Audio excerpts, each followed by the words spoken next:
पदमन्दरेणोत्कटां तटस्थनवकानन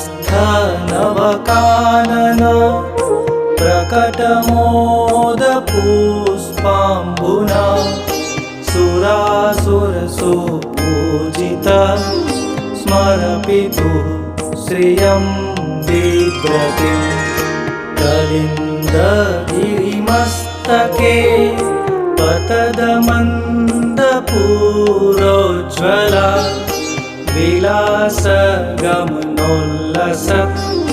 प्रकटगण